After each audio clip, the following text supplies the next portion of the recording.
Before we start up, check out the Dork Album Volume 1. You can pre-order it now right off of Indiegogo. Support the channel. Let's do the thing. Learn a little something. Take a lesson. Learn it all. There's a saying, whenever something goes wrong in the game, if it benefits us, you fix it right away. If it benefits you, then it just kind of hangs around for a while. So I kind of wanted to know if you can explain the difference between a hot fix, something that you can just fix immediately and just kind of, get it running, versus something that, has to be fixed over time, or, something. Yeah, that's a good one. And I think it depends.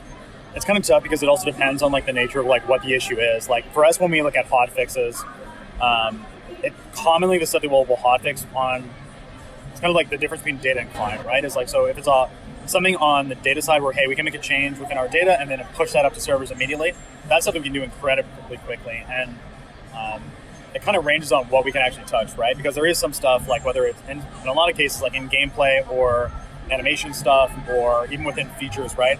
That requires a client fix. So that's us fully having actually having a fix in client, then actually going through and testing it, vetting it, putting it through submission passes, submitting it to Apple, and then we're waiting for Apple to approve it, and then getting out the door. So can you explain the difference between what is a client, what actually is a client, versus what is a server push? What it actually is.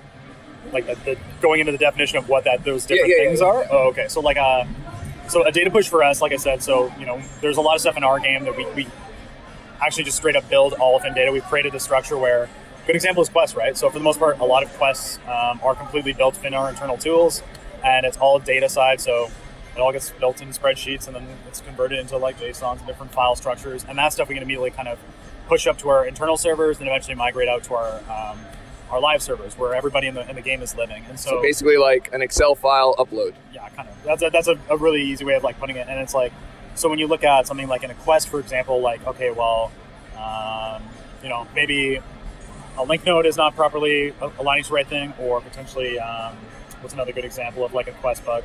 Quest rewards, or even in some cases quest difficulty. That stuff for us, at least data side, once we do have a fix or change for that, we can get it out fairly easy. On the client side, when you look at what is a client bug, so when we do an update, for example, we just had the October build go out at the beginning of the month. We'll have obviously one for November coming out soon. So when you get those, that is effectively the new client, and so that's stuff you are downloading from the store. And so what lives within, a lot lives within that, right? Our core gameplay systems, a lot of the game mode stuff. So a good example would be if there was a bug that went out with an animation or a model texture or something like that, where something's broken, for us to then go and fix that requires us to actually go all the way back in development, apply that fix within, just straight up make the fix, check it into our Perfor system, and then we have to then kick off a build for that has to go through QA testing, and then we have to go through the whole submission process again, where we're going through multiple checks, because we're releasing a whole new client, right? And so when we're going through that process, we also want to make sure we didn't change anything else, we didn't break anything else if we're putting out a new build. So that's why on that case, it does take longer, because we have to go through that process. And then we also then submit that to Google and Apple. And on Google side, it's really fast because it's all developer control, but on Apple side, it always goes through store review. So depending on a bunch of different factors, what time of the year is it, how many other people are submitting builds just to the store, review times could be anywhere from a day to a week or something like that. So yeah, it's kind of tough. Learn a little something. Take a lesson. Learn it all.